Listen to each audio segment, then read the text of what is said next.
உங்க current bill ஏறிட்டே போகுதா? கவலை விடுங்க. 100% ஈஸி கிரேட் காப்பர்ல தயாரிக்கப்பட்ட லெவிட் வயர்ஸ் அண்ட் கேபிள்ஸை பயன்படுத்தி உங்க கரண்ட் பில்லை மிச்சப்படுத்துங்க. என்றென்றும் நம்பிக்கையுடன் லெவிட் கேபிள்ஸ் அண்ட் வயர்ஸ். அபுதாபியில் வெறும் 50 லட்சத்தில் வீடு. Nano prime properties Abu Dhabi. 97 லட்சம் பேரை வந்து அவங்க நீக்கியிருக்கிறாங்க. குறிப்பா எடப்பாடி பழனிசாமி தொகுதியில் வெறும் 24,000 பேர், அதிகபட்சமாக கிட்டத்தட்ட கோயம்புத்தூரில் 6 லட்சம் பேர், சென்னையில் 16 லட்சம் பேர் அப்படிங்கிறது போட்டிருக்கிறது ஒரு பெரிய சந்தேகத்தை கிளப்பியிருக்கு. அவங்களுடைய கணக்கு பிரகாரம் பார்த்தா 97 லட்சம் பேரில் 20 லட்சம் பேர் டெத்துன்னு வச்சுங்களேன். இவங்க கொடுத்த ஃபார்மில் டெத்தாக இருந்தவங்க எப்படி ஃபோட்டோ ஒட்டி கொடுப்பாங்க? இப்போ நீங்கள் கொடுத்த ஃபார்ம் கொடுத்துருக்கீங்க, இப்போ நீங்கள் உயிரோடு இருக்கீங்கன்னு உங்களை ஃபார்ம் கொடுத்துருக்கீங்க, நீங்கள் வாங்கி ஃபுல் பண்ணி ஃபோட்டோ ஒட்டி கொடுத்துருக்கீங்க. இறந்து போனவர் எப்படி ஃபார்ம் வாங்கி ஃபுல் பண்ணி ஃபோட்டோ ஒட்டி கொடுப்பாரு? வாக்கு சூறையாடல், அந்த வாக்கு சூறையாடலை, ஜனநாயக படுகொலையை இன்னைக்கு தேர்தல் ஆணையம் செஞ்சிருக்குங்கிறது தான் யதார்த்தமான உண்மை. அதாவது அதிமுக நானும் பேட்டி எடுத்த வரைக்கும் சொல்கிறேன், அவங்க பொதுத்தளத்தில் சொல்கிற கருத்தை சொல்கிறேன். அவங்க வந்து இந்த மாதிரியான வாக்கு முறைகேடுகள் இருக்கிறதா நம்புறாங்க. அதனால அவங்க அதை ஆதரிக்கிறதுல ஒன்றும் ஆச்சு இல்லை. ஆதரிக்க ஒரு 97 லட்சம் 1 கோடி பேருக்கு வாக்குரிமை போயிருக்குங்க. இந்த நேரத்தில் கொண்டாடுற மனம் இல்லையா அது? 1 கோடி பேர் நீக்கிறோடனே வெற்றி வெற்றின்னு ஒரு பக்கம் பாஜக ஆதரவாளர்கள் கத்துறாங்க, ஒரு பக்கம் ஏடிஎம்கே பழனிசாமி உங்க கனவுல மண்ணு விழுந்துருச்சுன்றாரு. அப்போ இதோட உள்நோக்கம் என்ன? ஓப்பனாகவே திண்டுக்கல் சீனிவாசன் பண்ணுறோம் சொல்கிறாங்க. என்ன சொல்கிறாங்க? நாங்கள் வந்து எஸ்ஆர் மூலியமாக ஜெயிச்சிடும்ன்றாரு. என்ன சார், ஆனால் நீக்கப்பட்ட பட்டியல் தானே ஆட் பண்ணும்போது புதுசாக எப்படி ஆட்? அதுதான் சேர்க்க புதுசாக யாரை ஆட் பண்ணுறீங்க?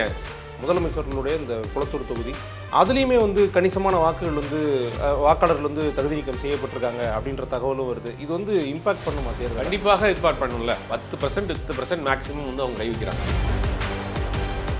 HiQE Campus NEET Crash 2026 revision attack. எங்க டீச்சர்ஸ் உங்க டைம்ல இந்தியா ரேட்ல. உடனே ஜாயின் பண்ணுங்க. வெறும் ரூபாய் 4720 மட்டுமே. ஆகாயம் நேயர்களுக்கு வணக்கம். கடந்த சில மாதங்களாகவே அதிகம் பேசப்பட்டது என்ன அப்படின்னா எஸ்ஐஆர் தான். எஸ்ஐஆரினுடைய அந்த ஃபஸ்ட்டு டிராஃப்ட் வந்து வந்திருக்குது. கிட்டத்தட்ட 97 லட்சம் பேருக்கு மேலே தமிழ்நாட்டில் வந்து நீக்கியிருக்கிறாங்க அந்த லிஸ்ட்டில் இருந்து. அதுதான் இப்போ ரொம்ப பரபரப்பான விஷயமா எல்லோரும் பேசிக்கிட்டு இருக்கிறாங்க. அது குறித்து விரிவாக பேச போகிறோம். மூத்த பத்திரிகையாளர் திரு சுபேர் அவர்கள் கூட. வணக்கம் சார். வணக்கம். ஓட்டு செக் பண்ணிட்டீங்களா? இருக்கா? எனக்கு இருக்குது. அது என்னென்னா, இது ஒரு பெரிய ஒரு அதிருப்தியை கிளப்பியிருக்கு தமிழ்நாட்டில். 97 லட்சம் பேரை வந்து அவங்க நீக்கியிருக்கிறாங்க. மேலே 97 லட்சத்துக்கு மேலே அப்படிங்கும் போது ஒரு பெரிய ஷாக்கிங்காக இருக்குது. அது குறிப்பாக எடப்பாடி பழனிசாமி தொகுதியில் வெறும் 24,000 பேர், அதிகபட்சமாக கிட்டத்தட்ட கோயம்புத்தூரில் 6 லட்சம் பேர், சென்னையில் 16 லட்சம் பேர் அப்படிங்கிறது போட்டிருக்கிறது ஒரு பெரிய சந்தேகத்தை கிளப்பியிருக்கு. சிட்டியை கூட ஓகே, 14 லட்சம் பேர் சென்னையில் இருக்கிறது கூட வாடகை வீட்டில் வந்திருப்பாங்க, ஷிஃப்ட் ஆகிருப்பாங்க, அதுன்னு நிறையா காரணங்கள் சொல்லலாம். ஆனால் கோயம்புத்தூர் மாதிரியான இடங்கள்ல 6 லட்சம் பேர் ஏன் நீக்கினாங்கிறது பெரிய சந்தேகமாக இருக்குது. இதில் என்னென்னா, அவங்க கொடுத்த டேட்டாவே ஒன்று இருக்குது. 6,14,14,587 ஆகும் மொத்தம் வாக்காளருடைய டேட்டா, பழைய டேட்டா. இதில் வந்து 6,41,13,772 ஃபார்ம் கொடுத்துருக்குறாங்க, டிஸ்ட்ரிபியூட் பண்ணியிருக்காங்க. இதில் கொடுத்த ஃபார்மில் 6,41,13,721 ஃபார்ம் திருப்பி வாங்கப்பட்டிருக்கு. இதில் அவங்க ஃபார்ம் கொடுத்துட்டு அவங்க கொடுக்காம விட்டது அதிகபட்சம் ஒரு 500 பேர் தான். மிச்சம் எல்லாருக்குமே அவங்க ஃபார்ம் கொடுத்துருக்காங்க, எல்லாருமே ஃபுல் பண்ணி பண்ணிட்டாங்க. இப்போ இவங்க என்ன சொல்கிறாங்க அப்படின்னா, இதில் வந்து நாங்கள் வந்து டெத்து நீக்கப்பட்டது, இறந்து போனவர்கள் வந்து கிட்டத்தட்ட ஒரு 20 லட்சம் பேர்ன்றாங்க. அவங்களுடைய கணக்கு பிரகாரம் பார்த்தா 97 லட்சம் பேரில் 20 லட்சம் பேர் டெத்துன்னு வச்சுங்களேன். இவங்க கொடுத்த ஃபார்மில் டெத்தாக இருந்தவங்க எப்படி ஃபோட்டோ ஒட்டி கொடுப்பாங்க? இப்போ நீங்கள் கொடுத்த ஃபார்ம் கொடுத்துருக்கீங்க, இப்போ நீங்கள் உயிரோடு இருக்கீங்கன்னு உங்களை ஃபார்ம் கொடுத்துருக்கீங்க, நீங்கள் வாங்கி ஃபுல் பண்ணி ஃபோட்டோ ஒட்டி கொடுத்துருக்கீங்க. இறந்து போனவர் எப்படி ஃபார்ம் வாங்கி ஃபுல் பண்ணி ஃபோட்டோ ஒட்டி கொடுப்பாரு? ஏறக்குறைய ஒரு பெரிய ஓட் சோரி பீகாரில் பண்ணாங்க இல்லையா, வாக்கு திருட்டுட்டு கூட சொல்ல முடியாது, வாக்கு சூறையாடல். அந்த வாக்கு சூறையாடலை, ஜனநாயக படுகொலையை இன்னைக்கு தேர்தல் ஆணையம் செஞ்சிருக்குங்கிறது தான் யதார்த்தமான உண்மை. நீங்கள் கொடுத்த ஃபார்மை விட ஆள் பார்த்து தானே கொடுத்தீங்க, அதை ஃபுல் பண்ணி தானே கொடுத்துருக்குறாங்க. 500 பேர் தானே கொடுக்கல. அது எப்படி 1 கோடி பேர் எப்படி நீக்குவீங்க? ஏறக்குறைய 1 கோடி பேர். தமிழ்நாட்டின் மக்கள் தொகையில் 1 கோடி பேருக்கு ஓட்டு இல்லை அப்படின்னா அந்த 1 கோடி பேர் எங்கே போனாங்க? ஆனால் சார், இப்போ திரும்பி வந்து ரீஅப்ளை பண்ணுறதுக்கான ப்ரொவிஷன்ஸும் இருக்குது. ரைட்டு. இதுக்கு பின்னாடி தான் ஒரு அரசியல் இருக்குது. ஓகே, இதுக்கு பின்னாடி தான் அரசியல் இருக்குது. இப்போ 97 லட்சம் ரவுண்டாக 1 கோடின்னு வச்சுங்க. இந்த 1 கோடி பேரில் 20 லட்சம் பேர் இறந்தவங்க அதை விட்டுருங்க. ஷிஃப்டட்னு ஒரு 10 லட்சம் பேர் வைங்க, வெளிநாட்டுக்கோ வெளி மாநிலங்களுக்கோ வேலைக்கு போனவங்க, அந்தந்த மாநிலங்கள் அட்ரஸ் சேஞ்ச் ஆகி அந்தந்த மாநிலங்களில் 10 லட்சம் பேரை விட்டுருங்க. மிச்சம் இருக்கக்கூடிய 60 லட்சம் பேர், ரவுண்டாக 60 லட்சம் பேர் இப்போ இருக்கிறாங்க அப்படின்னா, எனக்கு தெரிஞ்சு பெரும்பாலானவர்களுக்கு வந்திருக்கு. இந்த 60 லட்சம் பேர் யாருங்கிறது பெரிய கேள்விக்குறியாக இருக்குது. இப்போ இந்த 60 லட்சம் பேர் யாரை சேர்க்க போகிறீங்க? இதுதான் பெரிய அதிர்ச்சி. இதில் என்னன்னா, நேற்றே நாங்கள் வெற்றி பெற்றுட்டோம், நாங்கள் ஆட்சி அமைக்க போகிறோம் அப்படின்னு தமிழிசை சவுந்தரராஜன், எடப்பாடி பழனிசாமி எல்லாம் வந்து நேற்றே வந்து திமுகவினுடைய கனவுல மண்ணு விழுந்துருச்சு அப்படிங்கிறார் எடப்பாடி பழனிசாமி. அதாவது அதிமுக நானும் பேட்டி எடுத்த வரைக்கும் சொல்கிறேன், அவங்க பொதுத்தளத்தில் சொல்கிற கருத்தை சொல்கிறேன். அவங்க வந்து இந்த மாதிரியான வாக்கு முறைகேடுகள் இருக்கதான் நம்புறாங்க. அதனால அவங்க அதை ஆதரிக்கிறதுல ஒன்றும் ஆச்சரியம் இல்லை. ஆதரிக்கிறதுனா ஒரு 97 லட்சம் 1 கோடி பேருக்கு வாக்குரிமை போயிருக்குங்க. இந்த நேரத்தில் கொண்டாடுற மனம் இல்லையா அது? சாமானியன் ஒருவனுடைய வாக்கு கூட இழக்கக்கூடாது, அதுக்கு நாங்கள் துணை நிற்போம் அப்படின்னு நீங்கள் அதிமுக பேசியிருக்கணுமா இல்லையா? இப்போ அதில் பாதிக்கப்பட்டிருக்கிறது யார் அப்படின்னா அப்பாவி ஜனங்கள், படிப்பறிவு இல்லாத மக்கள், உடல் உழைப்பு செய்யக்கூடியவர்கள், கூலி வேலை செய்யக்கூடியவர்கள். இவங்களுக்கு தான் இந்த ஃபார்மை என்னன்னே தெரியல. அவங்க பல பேருக்கு வந்து ஃபார்மே வந்து வாங்கலை, ஃபுல் பண்ணலை, கொடுக்கலை. நிரந்தர வசிப்பிடம் இல்லாதவங்க, சென்னை போன்ற இடங்கள்லாம் வந்து ஒரு வாடகை வீட்டில் இருந்திருப்பாங்க, ஷிஃப்ட் ஆகி வேறு இடத்துக்கு போயிருப்பாங்க. இந்த இடத்துல ஓட்டர் ஐடி இருக்கும், அவங்க வந்து பார்த்துருப்பாங்க, அவங்க காலி பண்ணி போயிருப்பாங்க. இந்த மாதிரிலாம் இருக்குல்ல. இப்போ அவங்களுக்குலாம் என்ன நிலைமை வருதுலாம்? இது ஒரு பெரிய கேள்வி குறிப்பை. இப்போ நான் என்ன சொல்கிறேன்னா, ஏன் 1 மாதத்தில் உங்களுக்கு இந்த ஏன் அவசர கதின்றேன்? நீங்கள் வேக்சின் ஊசி போடுறப்ப தெருக்கு கேம்ப் போட்டிங்கல்ல, வீட்டுக்கு வந்தீங்கல்ல, ஒரு வருஷம் போட்டிங்கல்ல. அதே மாதிரி ஓட்டர் ஐடிக்கு இந்த வெரிஃபிகேஷன் ஒரு 6 மாதம் பண்ணுங்களேன். நாடாளுமன்ற தேர்தல் முடிஞ்சவொடனே தமிழ்நாட்டுக்கு அடுத்த வருஷம் சட்டமன்ற தேர்தல் வரும்போதும் தெரியுதுல்ல. ஒரு 6 மாதம் அந்த கேம்பெயின் எடுத்துக்கங்க. இல்லாதவர்கள் தேடி கண்டுபிடிச்சி அவங்களை வாக்களிக்கக்கூடிய அந்த உரிமையை கொடுங்க. ஜனநாயக கடமை தானே அது. ஏன் இவ்வளோ அவசரம்? ஏன் 1 மாதத்துக்குள்ளேயே இந்த அவசரம்? இல்லை சார், இங்கே 2 விஷயத்தை பார்க்க வேண்டியிருக்கு. ஒன்று என்னன்னா, இது வந்து நாடு முழுக்க நடக்கிற ஒரு ரிவிஷனாக இருக்குது. இன்னொன்று வந்து தமிழ்நாட்டை மட்டும் இவங்க டார்கெட் பண்ணி பண்ணுறாங்க அப்படின்னு நம்ம பார்க்காம குஜராத்லேயுமே இது நடந்திருக்குல்ல. அப்போ வந்து யூனிஃபார்மாக எல்லாருக்கும் பண்ணணும்னு தானே பார்க்குறாங்க. இல்லை, குஜராத்தில் பண்ணதுக்கு உண்டான காரணங்கள் இனிமேல் தான் தெரிய வரும். அதுக்கு என்ன நடந்திருக்கு உள்ளே நடந்திருக்குன்னு. இப்போ நான் என்ன சொல்கிறேன்னா, ஒரு 6 மாதத்தில் தேர்தலை வச்சுக்கிட்டு 8 கோடி பேரை நீங்கள் எப்படி அவங்க வந்து நீங்கள் வந்து இது பண்ணுவீங்க? ஏன் இந்த அவசர கதி? இப்போ உதாரணத்துக்கு ஒருத்தர் இருக்கிறாரு, வீட்டை பூட்டிட்டு 3 மாதம் ஒரு கப்பலில் வேலை செய்தாருங்க. 6 மாதம் கப்பலில் வேலைக்கு போயிட்டார். 6 மாதம் கழிச்சு தான் தரைக்கு இறங்குவார். அவர் வீடு போய் பார்த்துருக்கு, வீடு பூட்டி இருக்கு. ஷிஃப்ட்னு போட்டு போயிருவீங்களா? அவர் எப்படி வருவார்? மிலிட்ரியில் வேலை செய்கிறார் ஒருத்தர், இந்தியாவை காஷ்மீர் பார்டரில் நிற்கி வேலை செய்கிறாரு. அவர் வீட்டை வந்து பார்க்குறாங்க, வீடு பூட்டி கிடக்கு. என்ன செய்வீங்க? ஒருத்தர் மருத்துவ மெடிக்கல் எமர்ஜென்சியில் ஹாஸ்பிட்டல் அட்மிஷன் படுத்து கிடக்காரு. 2 மாதம் கழிச்சு தான் அவர் டிஸ்சார்ஜ் ஆகி வீட்டுக்கு வர முடியும். என்ன பண்ணுவீங்க? ஏன் இந்த அவசரம்? 6 மாதம் டைம் கொடுங்க. தேடி ஒரு வாக்காளர் கூட மிஸ் பண்ணக்கூடாது அப்படின்ற மாதிரி தானே நீங்கள் தேடி கண்டுபிடிச்சல அந்த வாக்களிக்கக்கூடிய. இங்கே இந்த ஒரு ஆள் இந்த ஷிஃப்டடா, அப்போ இவங்களை எங்கேன்னு நீங்கள் தேடி கண்டுபிடிக்கணுமா இல்லையா? ஏன் செய்யலை? 1 கோடி பேர் நீக்கிறோடனே வெற்றின்னு ஒரு பக்கம் பாஜக ஆதரவாளர்கள் கத்துறாங்க, ஒரு பக்கம் ஏடிஎம்கே பழனிசாமி உங்கள் கனவுல மண்ணு விழுந்துருச்சுங்கிறாரு. அப்போ இதோட உள்நோக்கம் என்ன? ஓப்பனாகவே திண்டுக்கல் சீனிவாசன் பண்ணுறோம் சொல்கிறாங்க. என்ன சொல்கிறாங்க? நாங்கள் வந்து எஸ்ஏஆர் மூலியமாக ஜெயிச்சிரோன்றாரு. ஓப்பன் மேடையில் பேசுகிறாரு. அப்போ இதுக்கு பின்னாடி ஒரு பெரிய சதி இருக்குது. எங்கெல்லாம் அவர்களுக்கு வீக்காக இருக்கோ அங்கெல்லாம் வாக்குகள் நீக்கியிருக்காங்க. இப்போ என்ன சொல்கிறாங்கன்னா, அந்த பிஎல்ஏ போனவங்க, இப்போ பூத் லெவல் ஏஜென்ட்டாக போனவங்கள்ட்ட கேட்குற என்ன சொல்கிறாங்கன்னா, இப்போ நாங்கள் கூட்டு போய் காட்டுறோம். இப்போ நாங்கள் பிஎல்ஓவாக இருக்கிறோம், பிஎல்ஏவாக இருக்கிறோம், பிஎல்ஓவை கூட்டு போய் நாங்கள் காட்டுறோம், பூத் லெவல் ஆஃபீஸர்ஸை கூட்டு போய் காட்டுறோம் எங்கள் பகுதியில் அவங்க இருக்கிறாங்க அப்படின்னு. அவங்க பார்க்குறாங்க, அவங்க ஹஸ்பண்ட் ஒய்ஃப் வேலைக்கு போயிருக்கிறாங்க. வேலைக்கு போனவங்க என்ன பார்க்குறாங்க, சில வீடு ஷிஃப்ட் ஆகி போயிருக்கிறாங்க. இப்போ உதாரணத்துக்கு ஒருத்தருக்கு சைதாப்பேட்டை தொகுதியில் ஓட்டு இருக்குன்னா, அவர் ஷிஃப்ட் ஆகி வந்து மயிலாப்பூர் தொகுதிக்கு போயிட்டார்னு வச்சுங்களேன். இப்போ தான் போய் 3 மாதமாக இருப்பார். இந்த அட்ரஸில் தான் அவருக்கு வந்து ஓட்டர் ஐடி இருக்கும். இப்போ அந்த நேரத்தில் பார்த்தோன்னே பக்கத்து இருக்கார் சொல்கிறார் காலி பண்ணி போயிட்டாங்கன்னு, ஷிஃப்ட்னு போயிட்டுவாங்க. இப்போ அவங்க என்ன செய்வாங்க? பல பேருக்கு திருப்பி அவங்க ஒரு நாள் லீவ் போட்டு இந்த டாக்குமெண்ட்லாம் கொண்டு போய் கொடுத்து பண்ண வேண்டிய வேலை இருக்குது. இப்போ பல பேர் என்னென்னா இந்த ஒரு வெறுப்பிலே விட்டுறாங்க, இதுக்கு ஒரு வேலையை லீவ் போட்டு இதுக்கு போய் நிற்கணும்னு. ஆனால் இப்போயும் என்னென்னா, இப்போ சனி ஞாயிறு, இன்றைக்கி சனி நாளைக்கு ஞாயிறு 2 நாளைக்கு எந்தெந்த பகுதியில் நீங்கள் இருக்கிறீங்களோ அந்தந்த பகுதியில் இருக்கக்கூடிய உங்களுடைய பூத்தில், நீங்கள் எந்த பகுதியில் ஓட்டு போடுவீங்களோ அந்த பூத்தில் முகாம் போட்டிருக்காங்க. இப்போ உங்கள் பேர் விடுபட்டு போயிருந்தாலோ, உங்கள் பேர் ரிஜெக்ட் ஆகிருந்தாலோ, உங்கள் பேரில் ஷிஃப்ட் ஆகிருந்தாலோ, உங்களுடைய ஆதார் கார்டு, ஓட்டர் ஐடி, உங்களுடைய ஏதாவது ப்ரூஃப் எடுத்துகிட்டு போய் கேட்கக்கூடிய அந்த 13 ப்ரூஃப் எடுத்துகிட்டு கொண்டு போய் நீங்கள் கொடுத்து ஃபார்மை ஃபுல் பண்ணி கொடுத்து சேர்த்துக்கலாம்ங்கிற ஒரு ஆப்ஷன் வச்சுருக்காங்க. ஜனவரி மாதம் 9ஆம் தேதி வரைக்கும் பண்ணிக்கலாம்.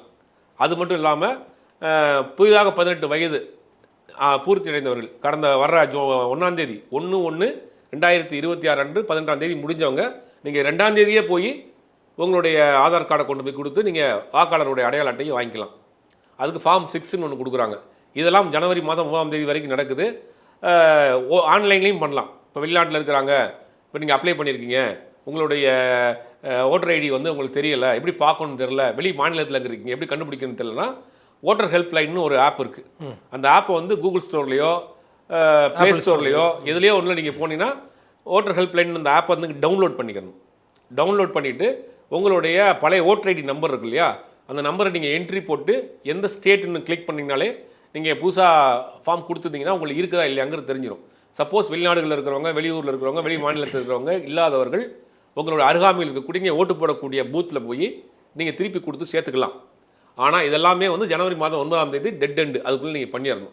இப்போ ஜனவரி மாதம் 1ஆம் தேதி 2ஆம் தேதி 4ஆம் தேதி யாரோ ஒரு குழந்தை பிறகு 18 வயசு முடியுது அப்படின்னா நீங்கள் அந்த குழந்தைகளுக்கான டாக்குமெண்ட்டை கொடுத்து புதிய வாக்காளராகவும் நீங்கள் பதிவு பண்ணிக்கலாம். இதெல்லாம் கூட இந்த வேலையெல்லாம் பண்ணியிருக்காங்க. ஆனால் இருந்தாலும் கூட எடுத்தவொடனே இவங்க வந்து அந்த 90 லட்சம் பேரை நீங்கள் நீக்கியிருக்கிறாங்க, திருப்பி எவ்வளோ லட்சம் பேர் சேர்க்க போகிறீங்க அப்படிங்கிற குழப்பமுக்குள்ள இந்த புதுசாக உள்ளே வர்றாங்கல்ல அதெல்லாம் சிக்கல். இப்போ 20 லட்சம் பேர் இறந்து போனவங்க, 10 லட்சம் பேர் ஷிஃப்டட்னு வச்சுங்களேன்.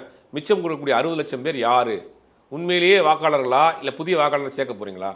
60 லட்சம் பேருங்கிறது ஏறக்குறைய 10% நெருக்கி கொண்டு வரீங்க. 10% ஓட்டு நீங்கள் போட போகிறீங்களா? பாஜக அதிமுக ஆதரவாக 10% ஓட்டை தமிழ்நாட்டில் தேர்தல் ஆணையம் போட போகிறதாங்கிற குற்றச்சாட்டு தான் பயங்கரமாக இருக்குது. ஏன்னா இல்லை சார், ஆனால் நீக்கப்பட்ட பட்டியல் தானே ஆட் பண்ணும்போது புதுசாக எப்படி ஆட் அதுதான் சேர்க்க புதுசாக யாரை ஆட் பண்ணுறீங்க? புதுசாக யார் ஆட் பண்ணுறீங்க? 13வது காலமாக ஒரு காலம் கொடுத்துருக்கீங்க. நீங்கள் கொடுத்த அந்த ஃபார்மில் 12 ஆவணங்கள் கேட்டிருக்கீங்க. 13வது ஆவணமாக என்ன கேட்குறீங்க? 2025 எஸ்ஆர் பீகார் எஸ்ஆரில் உங்களுடைய பெயர் இருந்தால் நீங்கள் தமிழ்நாட்டில் வாக்காளர்களாக அடையாள அட்டை வாங்கிக் கொள்ளலான்னு போட்டிருக்கீங்க. பீகார் எஸ்ஆரில் இருந்தவனுக்கு தமிழ்நாட்டில் என்ன வேலை? இதுதானே சந்தேகம்.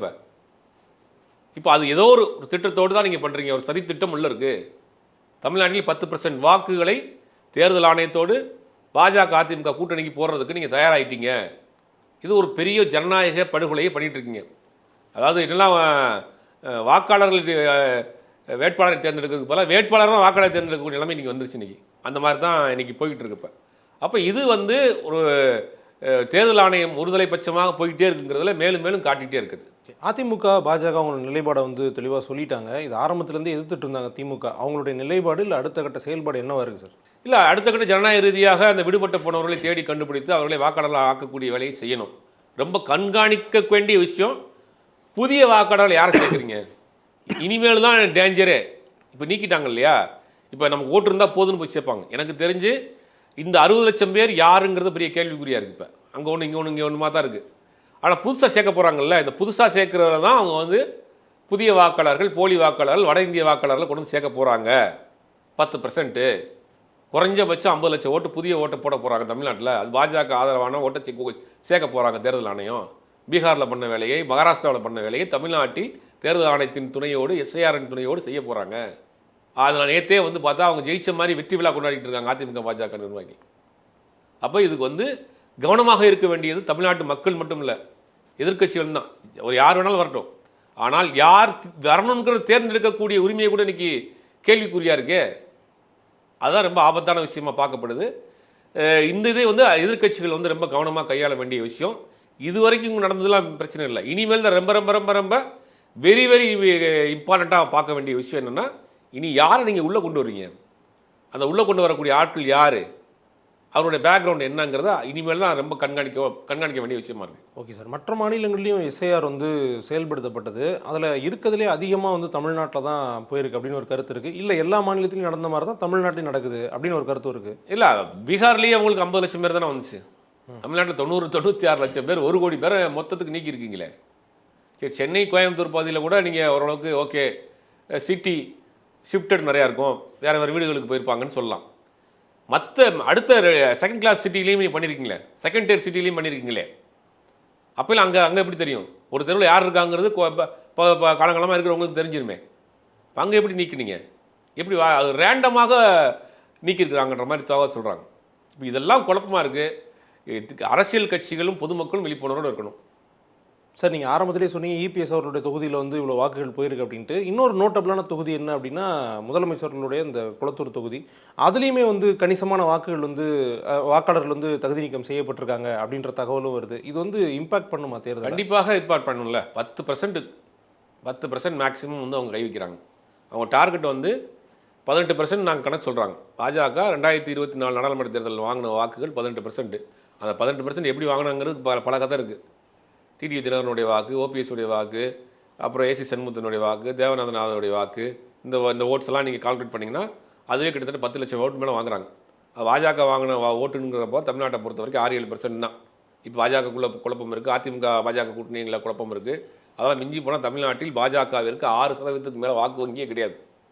4.5%, 6% உருவாயிருக்கு. இவ்வளோ தறிக்கெடுத்தம் பண்ணதுக்கு பிறகும் அவருடைய வாக்கு வங்கி 6% தான். அதிமுக ஓட்டு 22% போன நாடாளுமன்ற தேர்தலில். அந்த 22% என்னங்கிறது பாஜக கூட்டணி இல்லாமல் இருந்ததனால், எஸ்டிபி போன்ற சில கட்சிகள் உள்ளே இருந்ததனால், தேமுதிக போன்ற சில கட்சிகள் இருந்ததனால் அந்த 22%. இப்போ எஸ்டிபி இருக்காது, தேமுதிக வரப்போகிறான்னு தெரியல, பாஜக கூட்டணி ஆயிடுச்சு. இப்போ அதுலேருந்து குறைஞ்சபட்சம் ஒரு 5% கழிச்சா கூட 17-18% தான். அதிகபட்சம் முங்கி தலைகீழாக முட்டி போட்டு டைவடிச்சாலும் அதிமுக பாஜக கூட்டணிக்கு நேர்மையாக தேர்தல் நடந்தால் 20% மேலே தாண்டாது. தமிழ்நாட்டில் அதிகபட்சம் 25% மேலே தாண்டாது. வெற்றி வாய்ப்புங்கிறது சாத்தியமே இல்லை அவர்களுக்கு. ஆனால் அவங்க என்ன பண்ணுறாங்க அப்படின்னா, தேர்தல் ஆணையத்தின் துணையோட போலி வாக்காளர்களை உருவாக்கி போலி ஐடியை கிரியேட் பண்ணி 0 அட்ரஸில் போட்டு எப்படி இதில் பண்ணாங்களோ அந்த வேலையை தமிழ்நாட்டில் பண்ண போகிறாங்க. இது வரைக்கும் நடந்ததுலாம் ட்ரெய்லர் தான். மெயின் பிக்சரே இனிமேல் தான் இருக்குது. இந்த 60 லட்சம் பேர் சேர்க்குறாங்கல்ல, அதுதான் மெயின் பிக்சரே. அதில் தான் இருக்குது இவங்க பண்ணுற சூட்சமே. இது வரைக்கும் பண்ணதெல்லாம் ரொம்ப நேர்மையாக இருக்கிற மாதிரியான ஒரு சீனை போட்டுருவாங்க. இன்னைக்கு புதுசாக சேர்க்குறாங்களா 60 லட்சம் பேர். இந்த 60 லட்சம் பேர் யாருங்கிறது தான் மிகப்பெரிய ஒரு கேள்விக்குறி. அதை செஞ்சு என்ன பண்ணுறாங்கன்னா 25% இந்த ஓட்ஸ்வரியில் ஒரு 10%, 35% விஜய் அப்படின்ற மாதிரி ஒரு கணக்கு காட்டுறாங்க. விஜய் திமுகவுக்கு போகிற ஓட்டை பிரிக்கிறாரு, பார்த்தீங்கன்னா திமுக ஓட்டு இங்கே இருக்குது, நாங்கள் இவ்வளோ ஓட்டு வாங்கியிருக்கிறோம் அப்படிங்கிற ஒரு நரேஷனை செட் பண்ணி தமிழ்நாட்டில் எப்படியாவது எடப்பாடி பழனிசாமியை காமிச்சு தேர்தலை சந்திச்சுட்டு எடப்பாடி பழனிசாமியை கழட்டி விட்டு பாஜக தரப்பில் ஒரு முதலமைச்சர் ஆக்குங்கிறதா அவங்களுடைய அஜெண்டா மட்டும் கிடையாது, ஓப்பனான ஸ்டேட்மெண்ட்டும் அதுதான் வச்சுங்களேன்.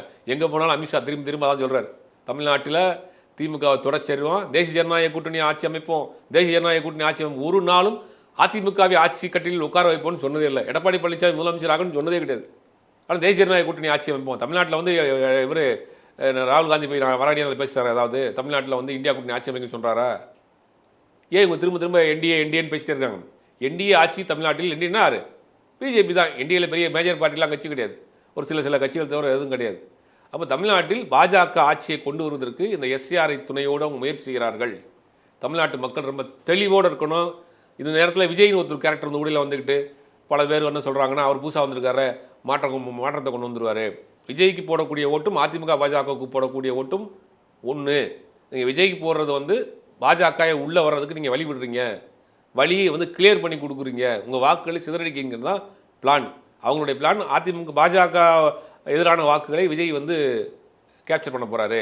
அப்போ நமக்கு விழுகிற ஓட்டு நமக்கு விழுந்துடும். ஆல்ரெடி எஸ்ஆரில் 10%, ஏடிஎம்கே ஓட் பேங்க் இருக்குது. இதெல்லாம் வச்சு கால்குலேட் பண்ணுறப்ப நம்ம ஒரு ஆட்சியை பிடிச்சிடலாங்கிற அவங்க ஒரு திட்டத்தோடு தான் இந்த வேலையாக செஞ்சுட்டு இருக்காங்க. நீக்கப்பட்ட வாக்காளர்கள் யார்ட்டையாவது உங்களால் பேச முடிஞ்சா சார்? இல்லை அப்படி நீக்கப்பட்டவங்க அடுத்தது என்ன பண்ணணும்?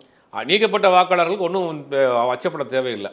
நீங்கள் உங்களுடைய ஆதார் கார்டு, உங்களுடைய ஓட்டர் ஐடி, உங்களுடைய எனி ப்ரூஃப், பேங்க் பாஸ்புக்கு, அப்புறம் பேன் கார்டு, எனி ப்ரூஃப் கொண்டு போய் உங்கள் ஏரியாவில் இருக்கக்கூடிய அந்த நீங்கள் எந்த பூத்தில் ஓட்டு போடுவீங்களோ அங்கே போடுங்க. வெளியூரில் இருக்கீங்க, வெளி மாநிலத்தில் இருக்கீங்கன்னா நான் சொல்கிறேன், அந்த ஆப்பை டவுன்லோட் பண்ணிங்க.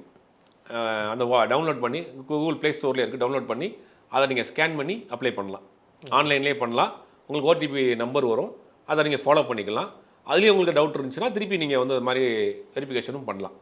இதை பார்த்துட்டு இருக்கிறவங்களுக்கு எப்படி இந்த மொபைல்லையோ இல்லைனா சிஸ்டம்லேயோ இந்த வெப்பேஜ் ஆக்சஸ் பண்ணணும்னு தெரிஞ்சுது அப்படின்னா தெரியாதவங்களுக்கு சொல்லிக் கொடுங்க. அதே மாதிரி உங்களுடைய ஸ்டேட்டஸையும் செக் பண்ணிக்கங்க, எப்படி ரீஅப்ளை பண்ணுறது அப்படின்றது முடிஞ்ச அளவுக்கு அடுத்தவங்களுக்கு கொஞ்சம் ஸ்ப்ரெட் பண்ணுங்கள். நன்றி சார். நன்றி. உங்க கரண்ட் பில் ஏறிட்டே போகுதா? கவலை விடுங்க. 100% ஈஸி கிரேட் காப்பர்ல தயாரிக்கப்பட்ட லெவிட் வயர்ஸ் அண்ட் கேபிள்ஸை பயன்படுத்தி உங்க கரண்ட் பில்லை மிச்சப்படுத்துங்க. என்றென்றும் நம்பிக்கையுடன் லெவிட் கேபிள்ஸ் அண்ட் வயர்ஸ். அபுதாபியில் வெறும் 50 லட்சத்தில் வீடு. நானோ பிரைம் ப்ராப்பர்ட்டிஸ், அபுதாபி. HiQE campus NEET crash 2026 revision attack. எங்க டீச்சர்ஸ் உங்க டைம்ல இந்தியா ரேட்ல. உடனே ஜாயின் பண்ணுங்க. வெறும் ரூபாய் 4720 மட்டுமே.